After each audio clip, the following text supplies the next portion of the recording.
MyCore is on a mission to be the world's most people-centric company. The purpose of this podcast is to get to the core of people. I'm your host, Nathan Bourne, and I invite you to join me as we deep dive into the personal and professional lives of our guests. We're going to learn who they are, why they exist, and what they do. We're going to hear their stories, the good, the bad, and the ugly. In other words, we're going to talk to some really cool people. Welcome to the MyCore podcast.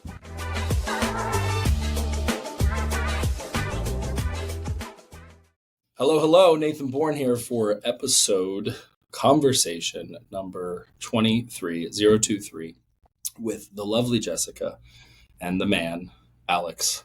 Now, Jessica Weber and Alex Weber. Yeah. Alex Weber, Jessica Weber. It's great to see you guys and great to meet you, Jessica. Nice to meet you too. Thank you for having us. Yeah, man. Great to see you. Appreciate you having us. Yeah, it's been, we were just chatting there. It's been what? You graduated 2009? I did. Yeah. Man. So and Alex, you were what, 10? Yeah. I would have been 10 if I had graduated. Yeah. Did you know I didn't graduate? I knew that you were always pursuing dreams and businesses and goals. So I may have known that. But this is probably a rabbit hole that we can just jump right into. I mean, it depends what career you're going into, but for a lot of people, it can be a formality, college and diploma and all that. Yeah, man. I mean, just for our listeners, we didn't want to waste any time to share that we were Division I athletes at an Ivy League school. I also do CrossFit, tell everyone. Not vegan, but if I were, you'd know. Let's dive right into that. But Alex is a stud, played lacrosse at Penn. I wrestled at Penn. And you are a year older. And I really became more friendly with the lacrosse team. One, because of Garvey, being from here. And then, I don't know, you guys are just cooler, and kind of more my speed. The wrestlers are just so manly, they're like, girls are the worst. And it's like, okay, I kind of like them, why don't we party with them? And it's like, because none of them want to come to ATO. So you guys just had a lot of fun.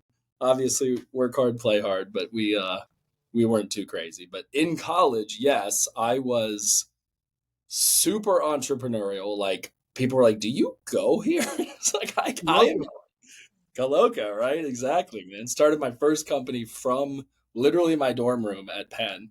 And I feel like that was you have that bone in your body, Alex. But I'm super curious to talk today about how you've gone from what most would consider a narrow path, going to that school. I mean, I'm sure if you're like me, in high school, obviously you were very dedicated to your studies and athletics. And then at some point something happened, but I always we would connect on that. I feel like we kind of knew that the linear path of just working for the man wasn't the deal. So I want to get into that. And then you have this bombshell of a wife now, and the Lord has put you guys together. So it's just I'm stoked for you, man. I've always been a big Alex Weber fan. And I'm pumped to do this episode. Thank you, brother. It means a lot. Yeah, man. So all glazing aside, let's talk for a second, and then I want to get to how you guys met. Maybe we do this kind of timeline-wise. So you graduate from Penn. Yeah. And then what did you do for the next few years before you went into all the cool stuff that you've been doing? Yeah, thank you, man. And it's, it's a funny thing. I think there is a deep internal decision that I think people either make or ignore, which is, do I really want to listen to my heart of hearts, the dream, desire, goal that is deep in my heart that I really want to chase? And I feel like for me, I either ignored or tried to brush aside that desire because it was impractical, irrational. How could I ever? I'm going to an Ivy League school. I'm majoring in business. We're the number one business school. Everyone I know on the lacrosse team is working on Wall Street. And how could I possibly not pursue this path? But there was something deep inside of me that was like, you have to go for this other thing. And I didn't know what it was, but I knew it was something along the lines of me, people, entertaining, positivity, humor, helping them. Like it wasn't a clear, at the time I said it was acting. I think because Entourage was a big show, but like that wasn't it. But I've reflected a lot on it, and I honestly think it was really just me saying to myself, like, I would rather die pursuing what is in my heart than do something that I know isn't what I want. And I wrote down a question. It was one night, we stayed in, we didn't go out. It was me and 3 guys. And I wrote down a question on a piece of paper. I said, what do you really want with your time on earth? And I wrote down the answers to that. And the next morning I woke up, I read what I wrote. And that day I stopped going to finance interviews and I started applying for independent student films in Philly. Why I say all that is I'm so grateful for what these last years have been. And the chapters before that, there's been really beautiful moments. I think what people see is the highlight reel moments, the accomplishments, which I'm so proud of. I've dedicated a lot to go after them. What I think they don't see is the dark periods of living days, weeks, months of your life in instability, in uncertainty, in chasing something and hitting rejection every single day. So I think that was probably the biggest departure. And then like in chapters, that led to winning Coach of the Year and then going after hosting and being a TV host for NBC American Ninja Warrior, then competing on American Ninja Warrior, and now doing what I do now, which is speaking in books. And so grateful for that. But there's micro lessons in there. But yeah, that's I think the biggest thing. Yeah, that is a serious journey. And being in sort of the public eye in the sense that you're doing it, right? Because you're like front of the camera, like front of house. I would imagine the highlight reel, the pressure to show that like everything is awesome, and even like vulnerability, it was not in vogue. It was not a buzzword until like a few years ago. Now it's like be vulnerable. But at that time, we were programmed to be high achievers. And then you're going outside of that groove, outside of that realm, and deciding to carve this path that, if I may say, and I'm sure you've felt this way because I felt this way. I wonder if we have this in common. It's like, bro, what are you doing? Like you have an Ivy League degree and you're like reality TV. Like, like there must have been some sort of like pride in that you would have to wrestle with. Yeah, I think the toughest moments were when, there was a few years where, my contemporaries had turned the corner. Everyone's kind of a grunt when you graduate, but then they kind of turned the corner a little bit, 25, 26, like getting into your buy a house, get a new car, start traveling. I'm still chasing, paying dues, taking leaps of faith.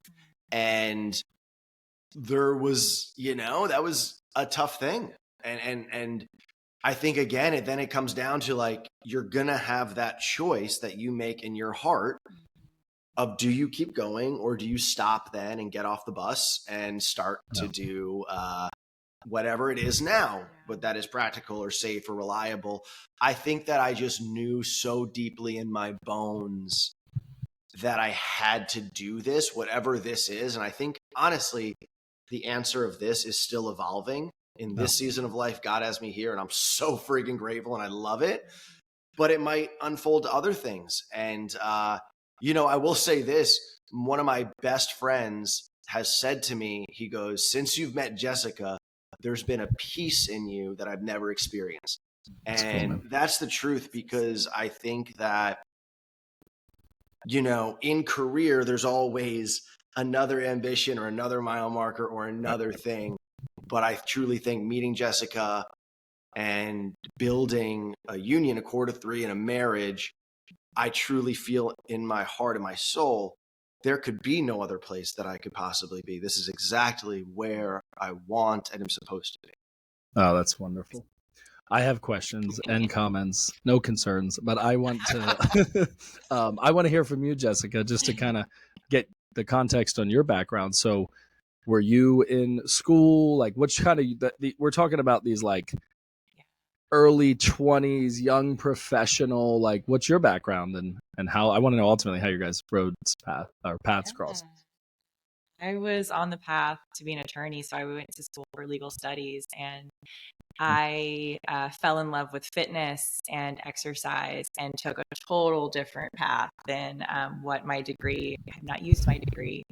I think my father's still like, maybe she'll go to law school. She'll snap out of it. And then she's like, oh, Alex, like that's not gonna. He's like literally talking about chasing your dreams, like on stages. Like, sometimes it doesn't make sense, Yeah. right? I mean, you guys know, and it might not make sense to the people that are closest to us, but it is that thing that will only get louder if you don't lean into it. It doesn't go away. And so, yeah, it's my passion to pursue fitness. And now it's a blessing to have Alex by my side and the biggest encourager here next to me, just to pursue those passions and to see what that looks like with bringing in faith and kind of intertwining it with fitness. So it's exciting, but yeah, there's definitely times where I'm like, oh, I don't know, like this is tough.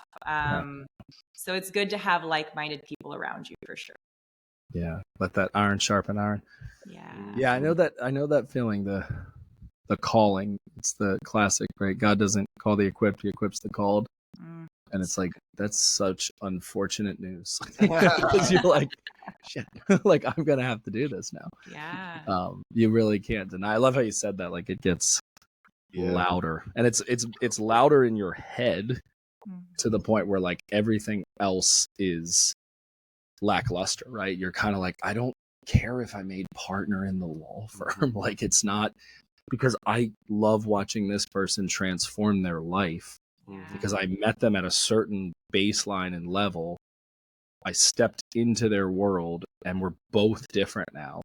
I mean, there's like nothing really cooler than that. I mean, again, the world has to go around with lawyers and doctors, and like I don't want everyone to be like a Zen master, there'd be no one like doing these other jobs.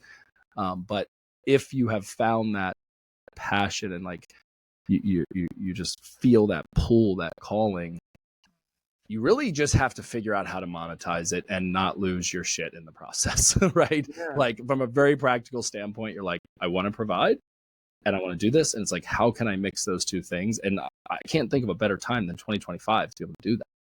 Completely. And I also think, I've done this and asked so many people, and I think there are people whose dream it is to be a doctor or a lawyer or a nurse or own their construction company or whatever it may be. And also, I think it's a really beautiful thing. There are people who their dream, if I ask them that or I talk with them, it is, I really want my family to be happy and healthy. And my work is something that gives me purpose. I love it. I love the people here. I love what we're doing. But their dreams are outside of their profession. And so I think it's a beautiful thing, and then I think there's also people who, there's a good buddy of ours who, like, he's a younger and he really wants to make it as an influencer. And so I think there's all different types, but we can't outsmart whatever desires are in our heart. There's no right or wrong. And I am on like the home stretch of writing this book, and it's been in my like hardwired into my thinking for quite some time. I didn't have the exact like language for it or framework for it, but it's one of our core values. It's called Lead with Who. And the basic idea is that as powerful as a why is, and it's important to have a purpose and a mission and a calling, I believe that it's anchored by and sort of predicated by an identity. And as believers, you have a new identity, and it's this weird thing where you're like, well, I have dual citizenship. Like, I have the passport that I was given when I was born into the world, and then I've become a Christian, and now I'm like a new creation, right? And it's like, how do I wrestle with the old and the new? Because you don't just magically become new, right? You are and you aren't. So what you were sort of tapping in on there, Alex, I heard, and I'd love to, feel free to respond to it, is it's like, I say it this way, like, I wouldn't go to Microsoft to learn about my iPhone because Microsoft didn't create the iPhone, right? Apple did. So people are going through their lives saying, why am I here? Or what is my purpose? Or what was I made for? And they're leaving out going to the very creator that created them and hardwired into them, just like the operating systems in this phone, things that are going to happen. Like you have to find a way to get into that groove. And I think sometimes like Jeremiah 29:11, right? It's famous. We get stoked where we're like, God has a plan for my life. But if you look at the root of that word and you go back to its original text, it wasn't so much a plan. It was more of a word like purpose, like a fashioning for your life. And I just don't know that God really cares if you're a lawyer or if you're a public speaker or an influencer, as long as ultimately you're bringing glory to him and you're like walking out this hardwiring that's in you. So I think sometimes people get hung up on that because they're like, but for me to really have my calling, I have to do this thing. And it's like, you can actually find a space in these areas. And then if you're like lucky and or do an immense amount of work, you can actually just do the thing. And that's what I call like a fully integrated life, to where you're like, I don't think I'm ever working. And it's like, but wait, I'm always working. So which one is it? And I just wanted to kind of throw some of that at you, and feel free to respond. I know it's kind of heavy, but I'd be curious your take on that, like your guys' hot take on leading with who in that way and identity and all that jazz. Yeah, I mean, and I love it. There's so many kind of side avenues that we can go into that. I think just one that I'll share, and then I can kind of also bring it back to how Jessica and I met. But I think what's been really liberating in a way is me. I'm a grown man. I've had a lot of experiences. I think I'm decently smart. I've read a lot of books. I encourage people. Like I've got all this as Alex. And yet I still find myself in situations where I have fear, or I have anger, or I don't know what to do, or I'm being misled, or I made the wrong decision. So clearly I don't have all the answers. And I think what's been really encouraging and fulfilling is to then look to my Heavenly Father, who has gifted us with knowledge and with wisdom and with what we should base our lives on, and that we shouldn't really trust our feelings. Feelings are misleading. Our hearts can be misleading. Other people, the world. And so I think, to me, when I find myself in those moments, I just find assurance of like, okay, Alex, well, in that situation, I think you leaned on your feelings, or you sought something in the world to give you what you were craving, or a person. But if you look to God, and we have, I often reflect, we have this model. God gifted us this model where a child looks to a parent for guidance, for love, for support, for knowing what's best, because the child doesn't have the capabilities to know.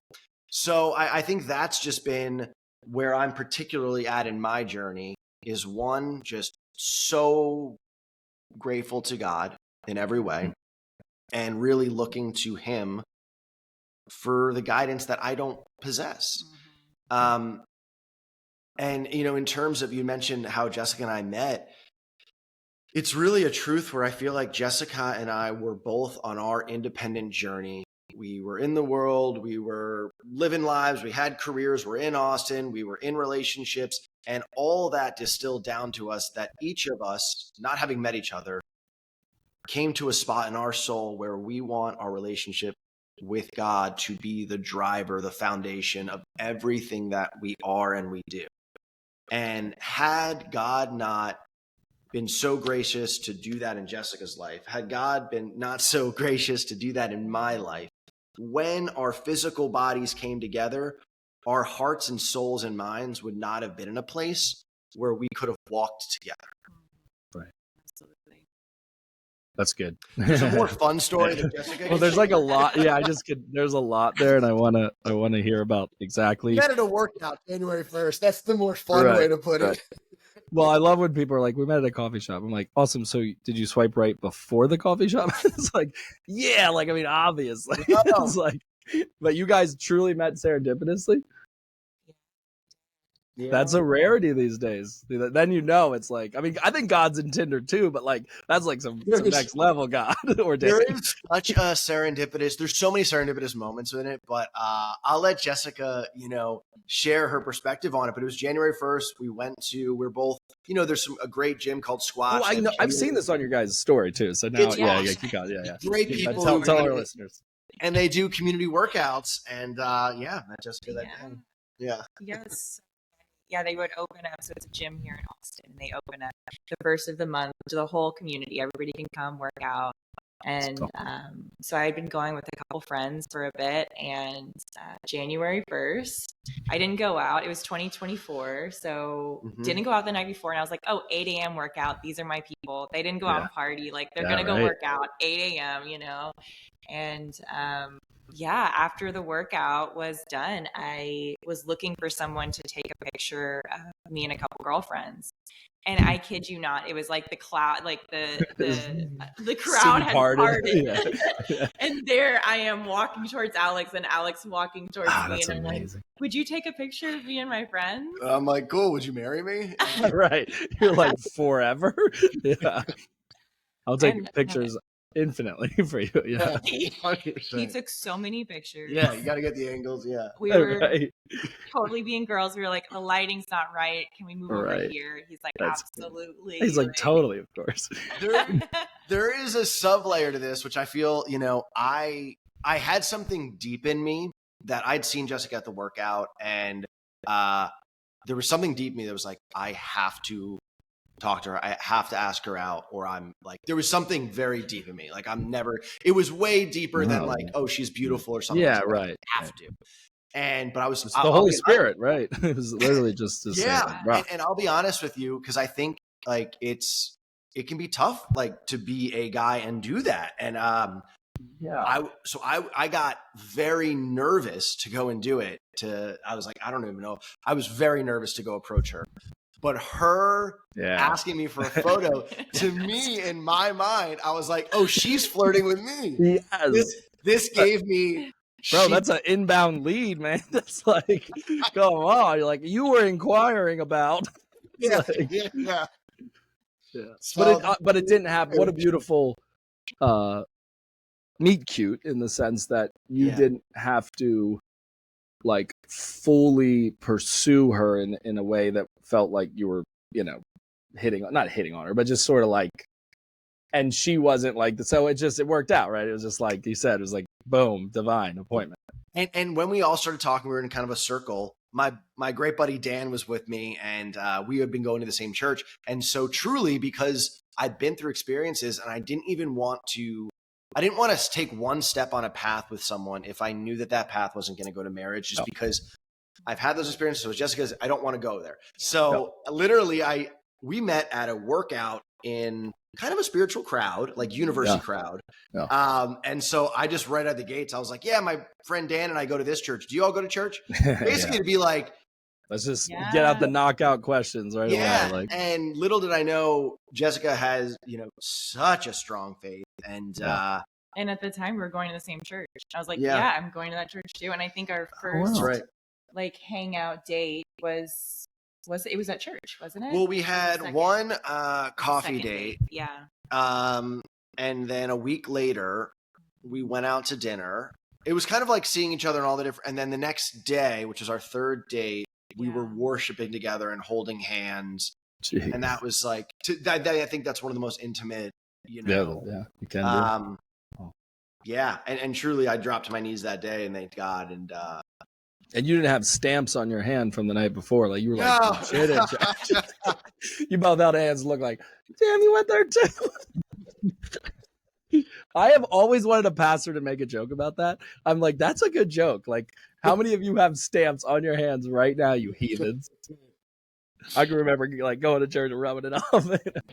Hey, man, all are welcome. And it's just all interwoven, and I'm so grateful to God. And something that we were talking about. There's moments which are not necessarily the funnest, but they're part of who God is building in us. And as I say that, Lord, I'm not asking for one right now. Yeah, like I'm good right now. Like I'm sober. I'm Yeah. sober. And that, it's been going on 4 years. But the reality is, if God didn't do that in my life, which was not fun, and still something that I have to be all that stuff. But had that not happened, it wouldn't have unlocked all the other things that were necessary. So just for people listening, like, I just think it's, whatever season you're in. Yeah. Yeah. It's like, it's such an interesting balance between the things that God puts in our path and the things that we prepare ourselves for. Like, if you hadn't done your part in your growth and Jessica hadn't done her part, there'd be probably a physical acknowledgement of reality that you guys are both great looking. But then there's no way you get to this point.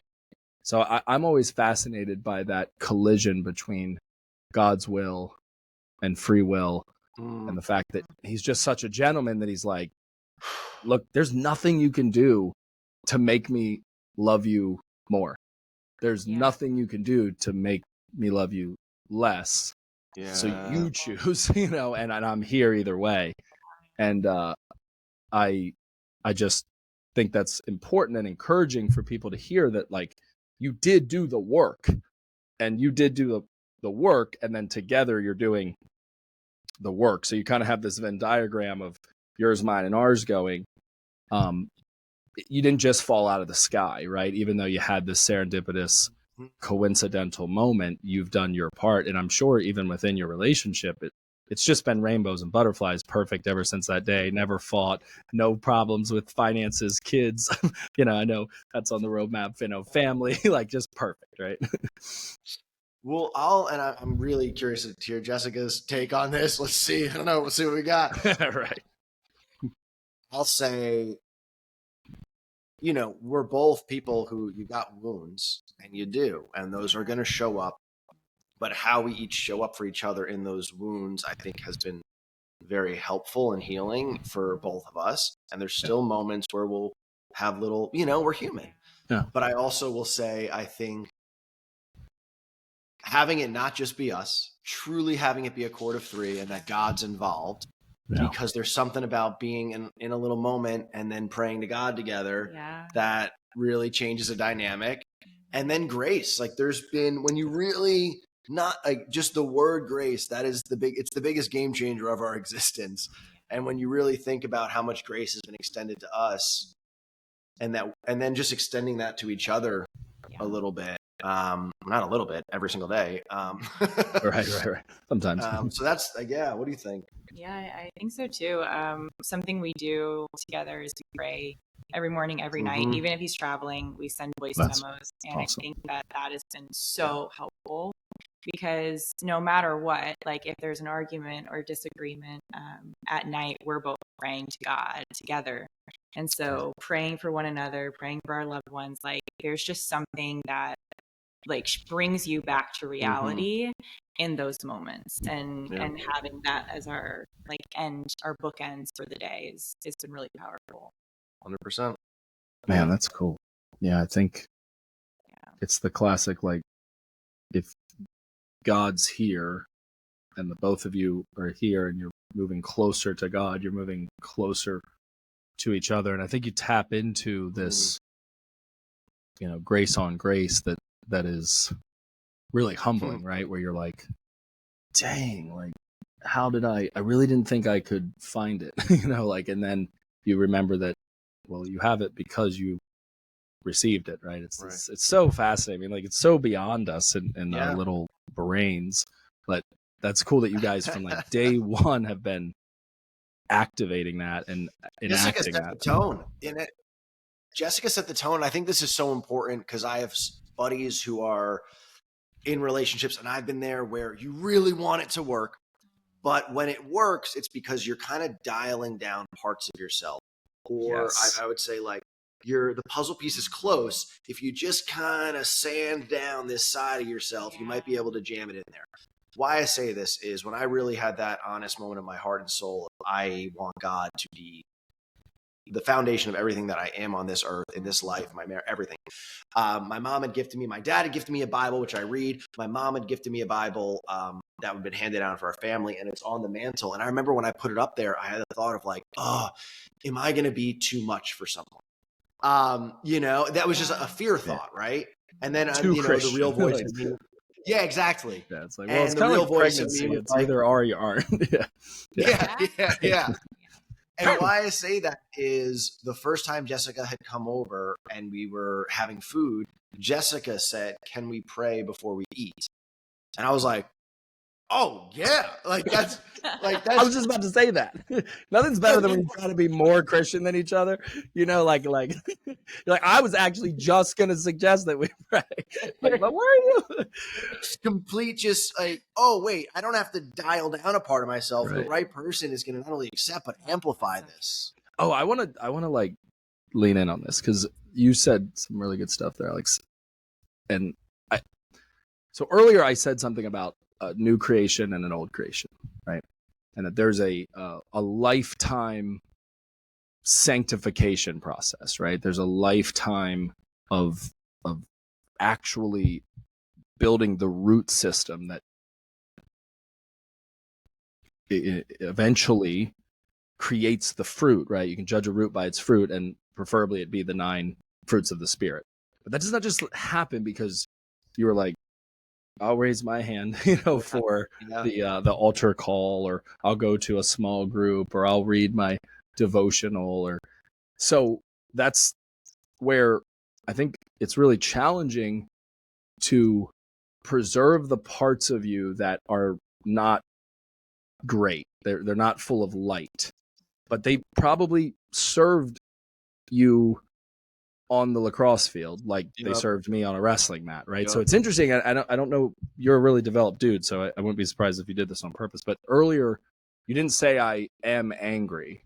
You said I have anger. I don't know if you even knew you said that, and I thought that's interesting, right? Because in the English language, we don't have, like in Spanish, 2 versions of a verb, a permanent and a temporary, right? Like ear and a star, we just say I am, and we don't realize the power in that, right? And then we just walk that out and say I am this and I am this, and then we eventually just kind of dig our heels and say I am what I am. But yeah, you said I have anger, and I was like, oh, I wonder if he does that on purpose. And then just a moment ago, you were talking more positively about your faith and your experience, and you used the word I am. So I think what's interesting is, particularly for guys that have grown up, right? Like Liv said, I'm a grown ass man now. Like I'm in my late 30s. I'm not going to be picking up chicks at the bar. Like, let me go to the 8 a.m. workout. Let me go to church. And then I wonder for them, and I don't know if this is in your journey, like when you first said, if I'm too much of myself, like, will that be too much for her? And it's like, there's 2 sides to that coin, right? So there's the really good Christian Alex, and then there's the not so Christian Nathan, right? So I tell people up front, like, I'm a cursing Christian. I'll offend you either way. I'm like, if you're super uptight about your faith, I might offend you in the way that I share mine. Or if you're like not cool with me just stating publicly that I'm a believer in this free country, you might be offended by that also. So I'm kind of curious, like, in your guys' relationship, in the way that you show up in the public eye, like, are you finding yourself getting ridiculed or criticized for your faith, or in your faith circles for the things that you're doing that are seemingly worldly? Like, not just to be like, haters gonna hate, but I'm curious, like, how that's going for you, because you guys aren't like following normal paths and you're doing it in a really cool way. So I know I said a lot there, but I'm so curious. I mean, there's so many layers to it. I think, one is, I think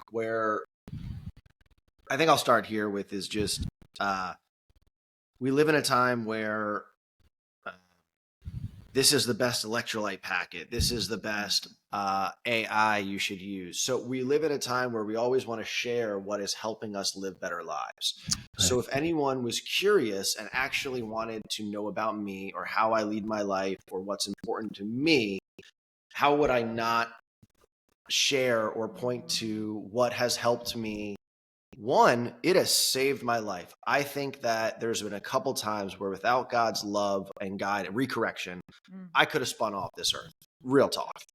And Alex, I gotta like just lean in on this with you, and because you're a stud that has done stud things and have done cool things.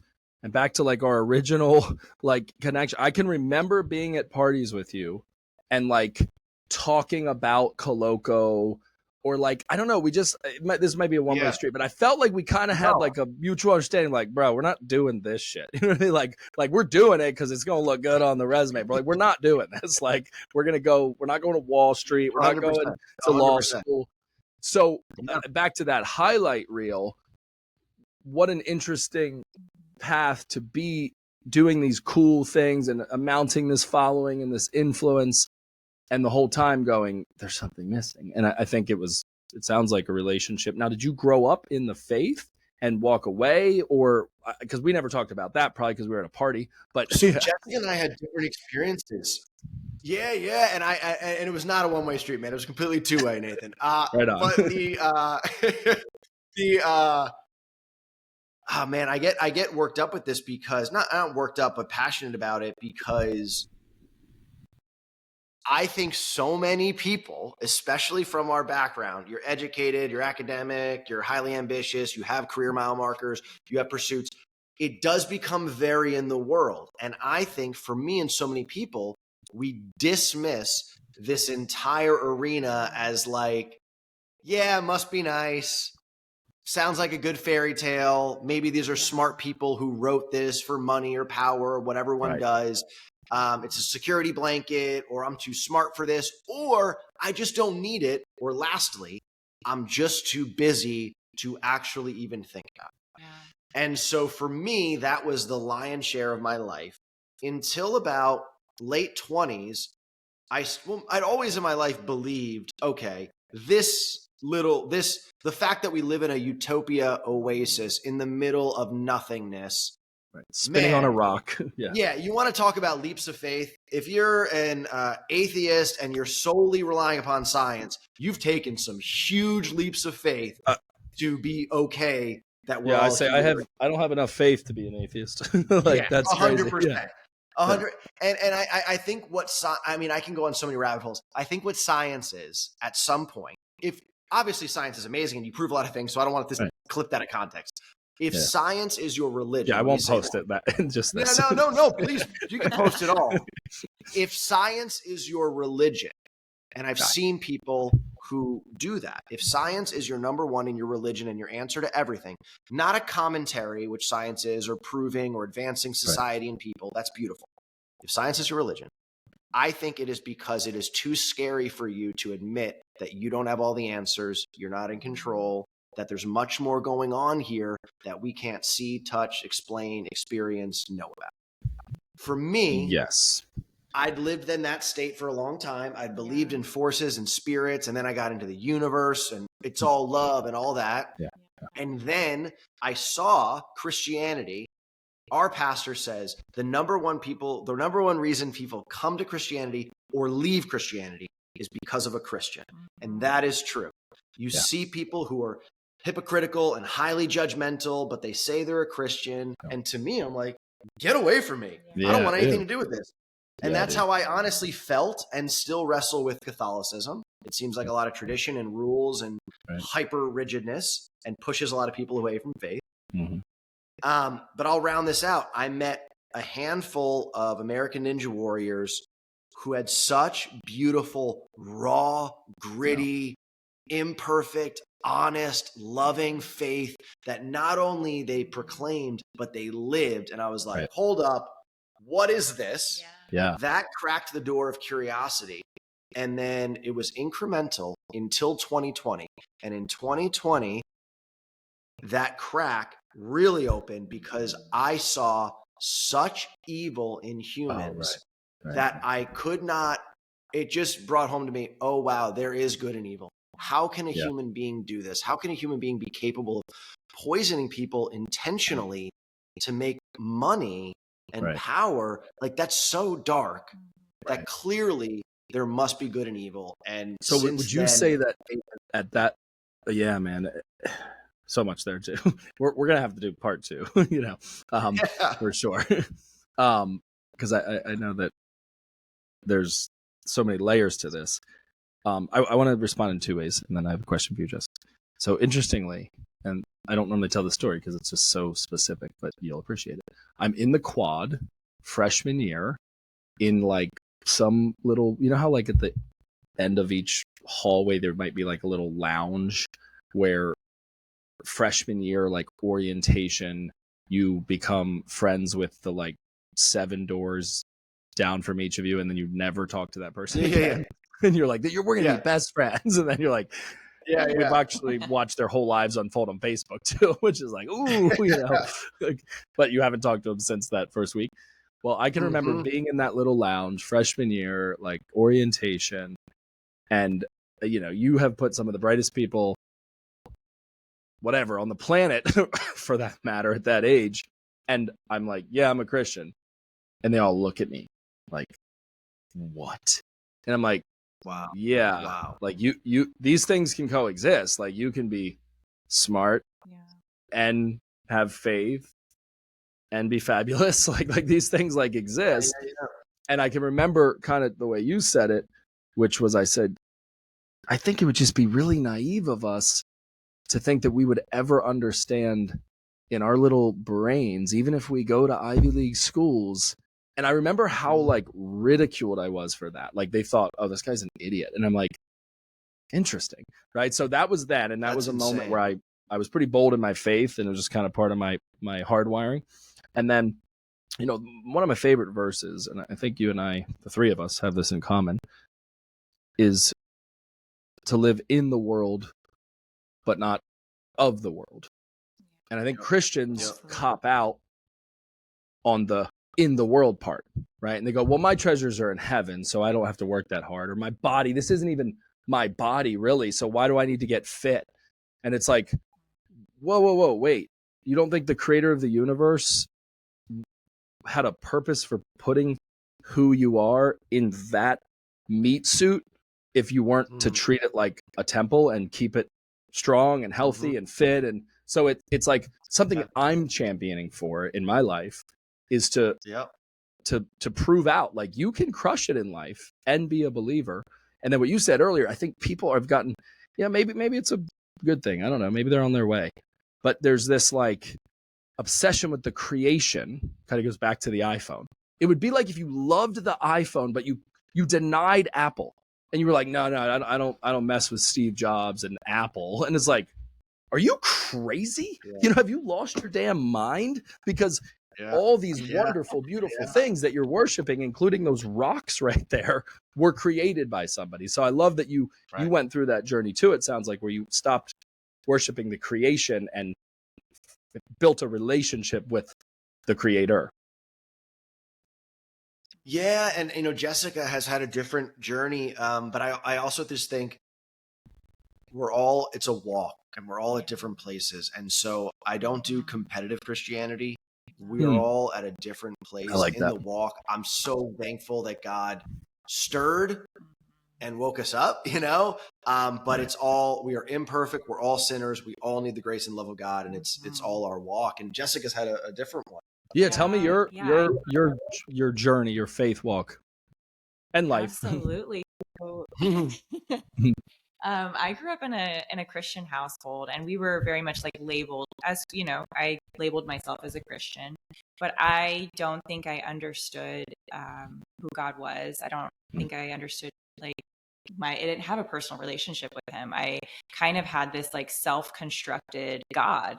And when I needed something, I would pray and ask God, or if I was in a hard season, I would lean on God. And I would say it wasn't until probably after my 20s, like stepping into my 30s, when I finally started to like really read the Bible and be in a Bible study and be around other believers, like true Jesus followers, not people that are labeling themselves as Christians and using it, and go to church here and there. Like people that are really showing up. They love the Lord. You can see their fruits. They're just good-hearted people.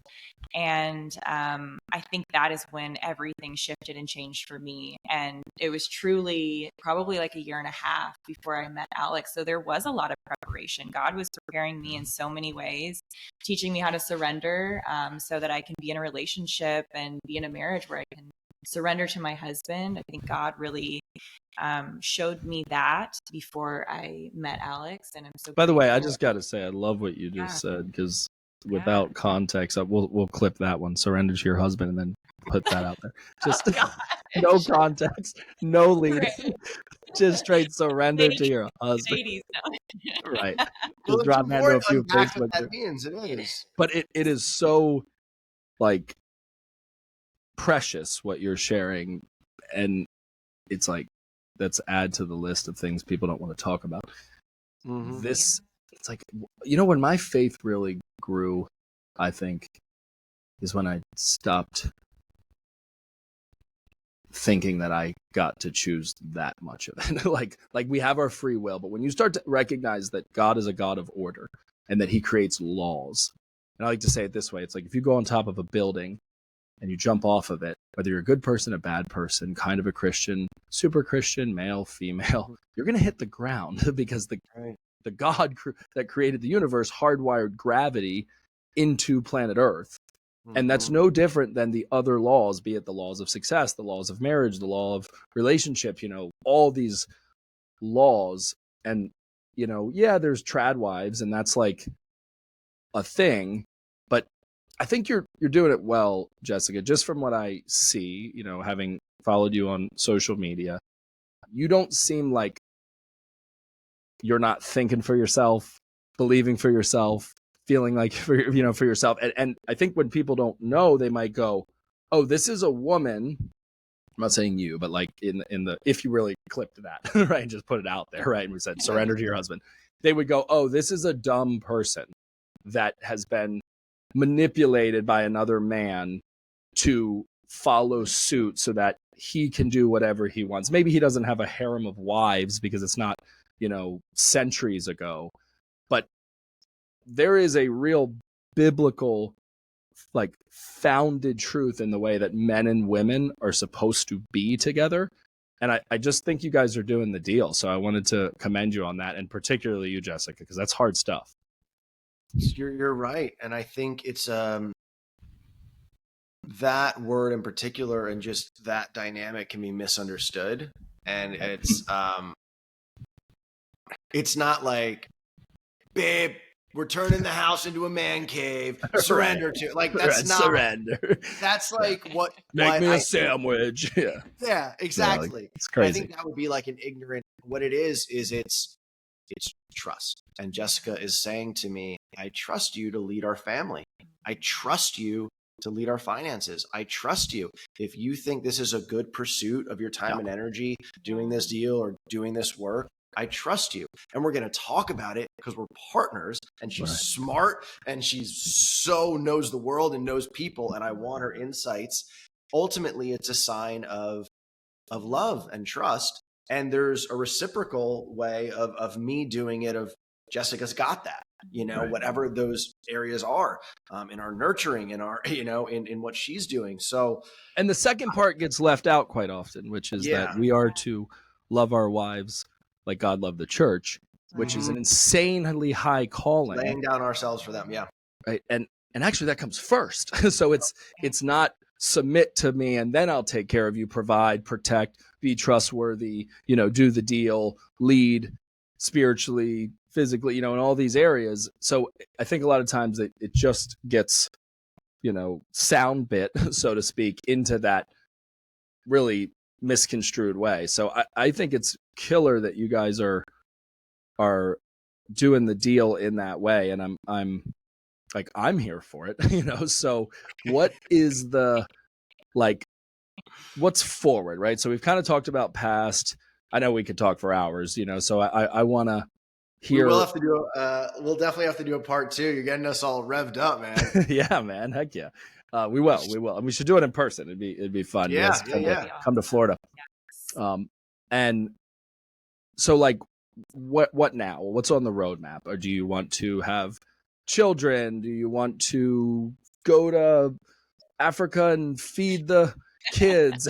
What are some of the gifts or some of the dreams God's putting in your heart for the two over of you? here smiling so big.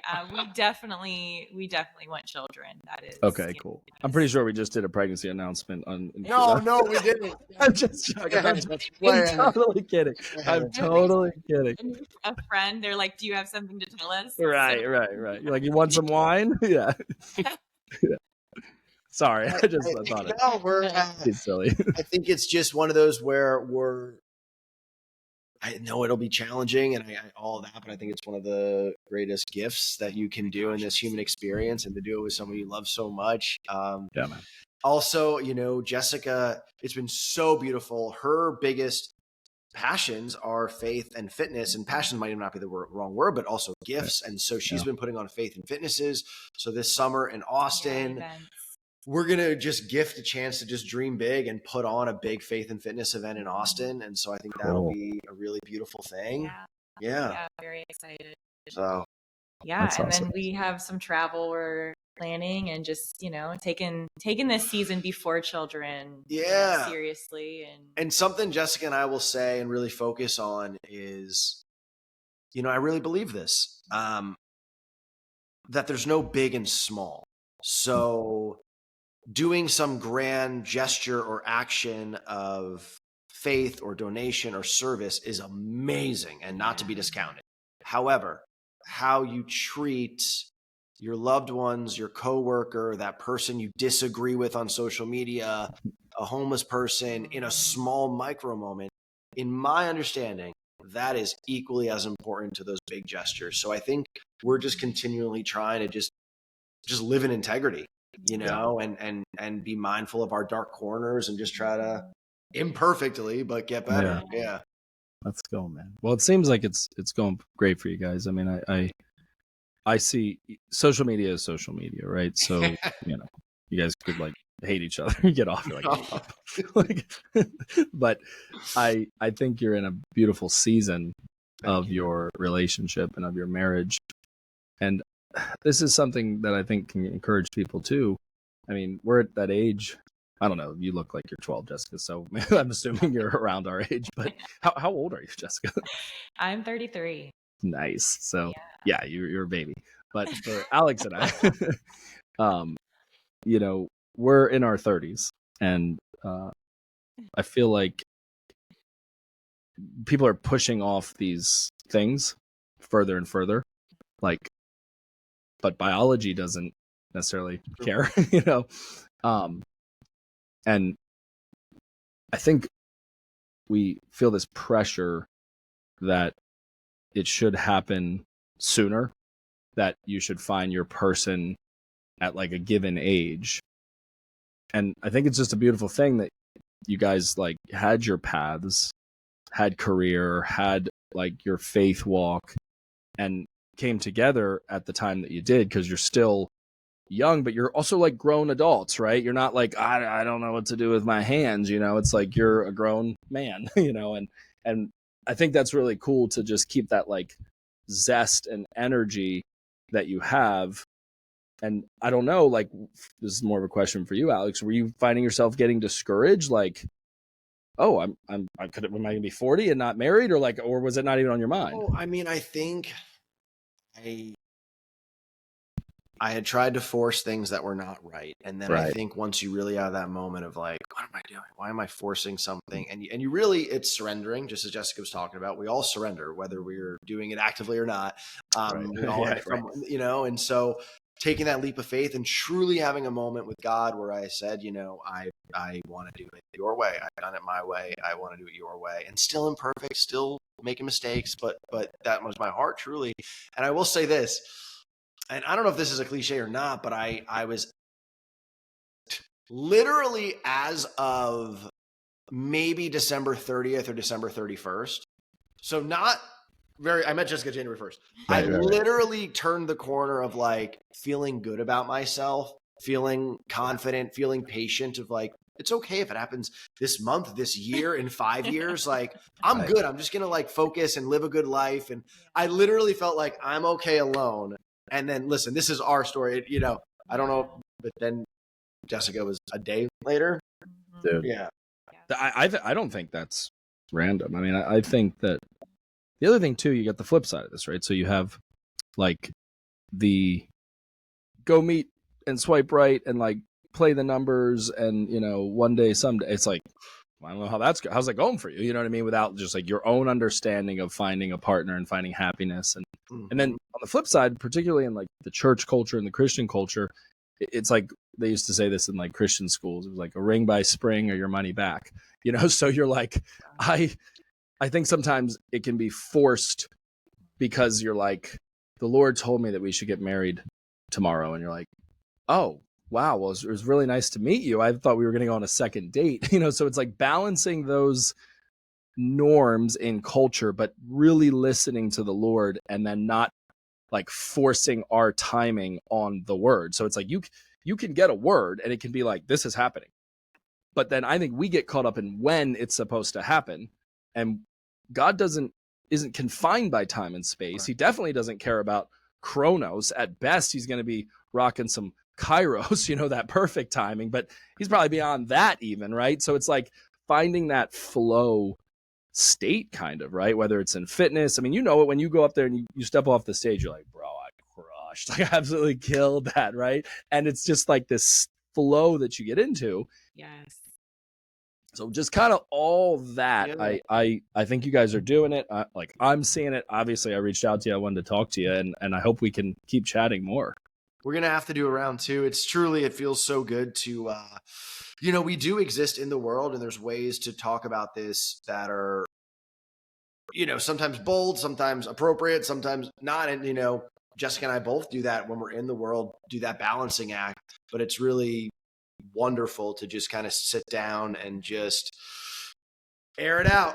You know, just kind of say, this is who we are. These are our beliefs. This is how we're leading our lives. So super grateful to you, man. Yeah, man. Thanks for being here today. And it encourages me. It fuels my fire. I mean, I wanted to put the cross in the shield. I also didn't want to get sued by the University of Pennsylvania. So it was, you know, but it's a bold proclamation. I mean, our core values are walk by faith, lead with who, and measure what matters. But it's like I feel called to share my faith in these ways that are not like in your typical environment. They're not churchy. And it's been, I mean, people, I get a like way with murder, you know, because I'm like, yeah, it's America.